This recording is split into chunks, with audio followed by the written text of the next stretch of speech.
رسول خدا صلی اللہ علیہ وآلہ وسلم کی حیات طیبہ میں ایک صحرائی عرب آپ کی زیارت کے لیے مدینہ منورہ کی طرف روانہ ہوا۔ راستے میں دیکھا کہ ایک کبوتری نے بچے دیے ہوئے تھے۔ اس نے کبوتری کے بچے اٹھا لیے اور دل میں کہا، یہ بچے حضرت صلی اللہ علیہ وآلہ وسلم کی خدمت میں بطور تحفہ پیش کروں گا۔ جب کبوتری نے اپنے بچے ایک انسان کے ہاتھ میں دیکھے تو وہ بڑی مضطرب ہوئی اور اس کے سر پر چکر کاٹنے لگی۔ وہ شخص مدینہ پہنچا اور مسجد نبوی میں گیا، حضرت کی زیارت کا شرف حاصل کیا اور کبوتری کے بچے آپ کی نظر کیے۔ کبوتری نے جیسے ہی اپنے بچوں کو دیکھا تو وہ تیزی سے زمین پر اتری اور بچوں کے گرد چکر لگانے لگی۔ پھر وہ اڑی اور کچھ دیر بعد واپس آئی تو اس کی چونچ میں غذا تھی، جسے اس نے چوزوں کے سامنے ڈالا اور اڑ گئی۔ پھر کچھ دیر بعد دوبارہ آئی اور اپنے چوزوں کے سامنے غذا ڈالی۔ اس منظر کو رسول اکرم صلی اللہ علیہ وآلہ وسلم اور دوسرے تمام صحابہ اکرام نے دیکھا۔ رسول اکرم نے اپنے صحابہ سے فرمایا، تم نے دیکھا کہ ایک کبوتری کو اپنے چوزوں سے کتنی محبت ہے؟ صحابہ نے کہا، بے شک یا رسول اللہ، آج ہم نے ماں کی ممتا کا یہ عجیب پہلو دیکھا ہے۔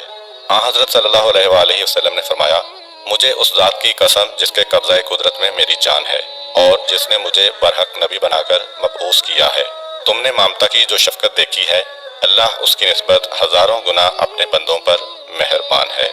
یہ سن کر صحابہ بہت خوش ہوئے اور انہوں نے خدا کا شکر ادا کیا۔ پھر حضرت صلی اللہ علیہ وآلہ وسلم نے حکم دیا کہ کبوتری کے بچے آزاد کر دیے جائیں۔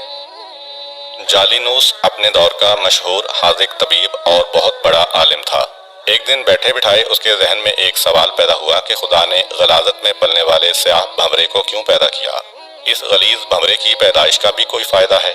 آخر اللہ نے بے فائدہ اشیاء کیوں پیدا کی؟ کافی عرصہ جالینوس اس وہم میں گرفتار رہا۔ پھر قدرت کی طرف سے ایسا ہوا کہ اس کی آنکھوں میں درد شروع ہوا۔ جالینوس اگرچہ خود بہت بڑا طبیب تھا لیکن اپنی تمام تر کوشش کے باوجود اپنی آنکھ کا درد ختم نہ کر سکا۔ دوسرے اتباع نے بڑی کوشش کی لیکن اس کی آنکھ کا درد ختم ہونے میں نہ آیا۔ ایک دن ایک بڑھیا جالینوس کے پاس آئی اور اس سے کہا کہ میرے پاس ایک پڑیا موجود ہے جو کہ آنکھوں کے لیے بڑی مفید ہے، خاص طور پر درد چشم کے لیے اکسیر ہے۔ جالینوس نے کہا، آپ مہربانی کر کے وہ دوائی میری آنکھوں میں لگائیں۔ عورت نے سلائی سے وہ دوائی اس کی آنکھوں میں لگائی۔ تھوڑی دیر کے بعد آنکھ کا درد ختم ہو گیا اور جالینوس کو آرام آ گیا۔ اس کے بعد جالینوس نے اس بڑھیا کو بلایا اور اس سے پوچھا کہ تم نے یہ لاجواب دوائی کس چیز سے بنائی ہے؟ عورت نے کہا، گوبر میں پائے جانے والے سیاہ بھنورے کو میں نے پکڑ کر مارا، پھر اسے دھوپ میں خشک کیا، اس کے بعد میں نے اسے کوٹا اور یہ وہی دوائی ہے جو میں نے آپ کی آنکھوں میں لگائی ہے۔ جب جالینوس نے یہ جواب سنا تو حیران رہ گیا اور اسے معلوم ہو گیا کہ خدا نے کوئی چیز بیکار اور بے فائدہ پیدا نہیں کی۔ مشہور متکلم علی بن میثم بغداد کے رہائشی تھے۔ ان کے زمانے میں مامون کی حکومت تھی۔ اس وقت حسن بن سہل مامون کا اہم ترین وزیر تھا جو کچھ الحاد کی طرف مائل تھا۔ ایک دن ایک زندیق اس کے پہلو میں بیٹھ کر شیخیاں بگار رہا تھا اور بہت سے افراد اس کی باتوں کو دلچسپی سے سن رہے تھے۔ وہ بدبخت یہ ثابت کرنے میں مصروف تھا کہ پوری کائنات از خود پیدا ہوئی ہے، اس کا کوئی خالق اور مدبر نہیں ہے۔ ابھی وہ اپنی یاوہ گوئیوں میں مصروف تھا کہ اتفاق سے علی بن میثم بھی وزیر کے دربار میں تشریف لائے۔ انہوں نے زندیق کی باتیں سنی تو انہیں سخت صدمہ ہوا۔ انہوں نے وزیر حسن بن سہل کو مخاطب کر کے کہا، جناب، اس کی باتیں بعد میں سن لینا، پہلے میری بات سنیں۔ آج میں نے اپنی زندگی کا عجیب ترین حادثہ دیکھا ہے اور میں وہ آپ کو سنانا چاہتا ہوں۔ ان کی اس آواز پر خاموشی چھا گئی۔ وزیر نے کہا، آپ نے آج کیا دیکھا ہے؟ علی بن میثم یوں مخاطب ہوئے، آج مجھے آپ کے یہاں آنا تھا تو میں دریائے دجلہ کے ساحل پر گیا تاکہ کشتی پر بیٹھ کر آپ کے پاس آ سکوں۔ میں نے دیکھا کہ ایک کشتی کسی ملاح کے بغیر چلتی ہوئی دجلہ کے کنارے آ کر لگی۔ لوگ اس پر سوار ہوئے۔ پھر کشتی مسافروں کو لے کر دریا میں چل پڑی۔ کشتی میں بیٹھے ہوئے مسافروں نے مختلف گھاٹوں پر اترنا تھا۔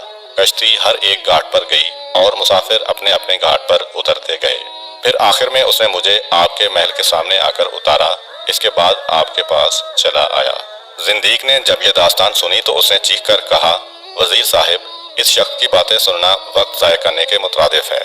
یہ تو مجھے احمق انسان معلوم ہوتا ہے، اس میں عقل و فہم کے نام کی کوئی شے نہیں ہے۔ وزیر نے کہا، آپ نے یہ کیسے فیصلہ کر لیا کہ یہ احمق ہے؟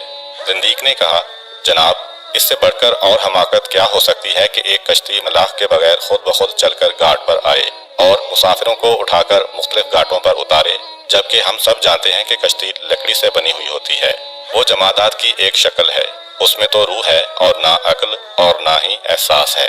آخر ایک کشتی سے یہ توقع کیسے کی جا سکتی ہے کہ وہ خود بخود سفر کرے اور مسافروں کو ان کی منزل مقصود پر اتارے؟ علی بن میثم نے فرمایا، وزیر صاحب، احمق میں نہیں، یہ خود ہے۔ اگر ایک کشتی ملاح کے بغیر سفر نہیں کر سکتی تو خدا را مجھے بتایا جائے کہ زمین، سورج، چاند، ستارے بھی تو جمادات ہیں، ان میں بھی روح نہیں ہے۔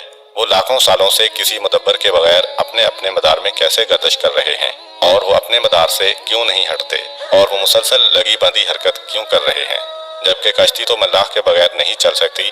آخر یہ کائنات کا نظام کسی محرک و مدبر کے بغیر کیسے چل سکتا ہے؟ علی بن میثم کی اس تقریر سے زندیق کے ہاتھوں کے طوطے اڑ گئے۔ وہ سخت شرمندہ ہوا اور شرمندگی کی وجہ سے گردن جھکا لی۔